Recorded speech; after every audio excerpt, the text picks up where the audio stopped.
MCC round 3க்கான cut off தான் இப்போ வந்து கவர்மெண்ட் காலேஜஸ் பார்க்க போகிறோம். First round, second round unreserved பொறுத்த வரைக்கும் 534, தென் செகண்ட் ரவுண்டில் 529.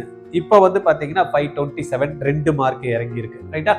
தென் இடபிள்யூஎஸ் பொறுத்த வரைக்கும் 528 இருந்த ரவுண்ட் 1 மார்க், ரவுண்டு 2ல 524 4 மார்க் கம்மியாயிடுச்சு. இப்போ வந்து பார்த்தீங்கன்னா 524 522 ஆயிருக்கு, 2 மார்க் கம்மியாயிருக்கு. ரொம்ப எதிர்பார்த்தோம்ல, ஒன்றும் வராது. எவ்வளவுதான் சீட் இன்க்ரீஸ் ஆனாலும் கவர்மெண்ட் காலேஜை பொறுத்த வரைக்கும் மேஜர் டிஃபரன்ஸ் வந்து இருக்கிறதுக்கு சான்ஸ் இல்லை. தென் ஓபிசி பாத்தீங்கன்னா 534 ஃபர்ஸ்ட் ரவுண்டு, செகண்ட் ரவுண்ட் 528.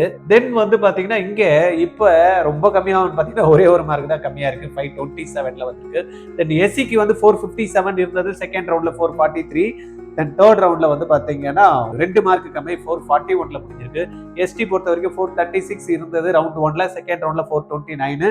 இப்போ வந்து பாத்தீங்கன்னா 425, 4 மார்க் கம்மியா இருக்கு. இவ்வளவுதான்ப்பா, ரொம்ப எதிர்பார்க்காதீங்க. கவர்மெண்ட் காலேஜை பொறுத்த வரைக்கும் ரொம்ப மேஜரா மாறத்துக்கான வாய்ப்புகள் இல்லை.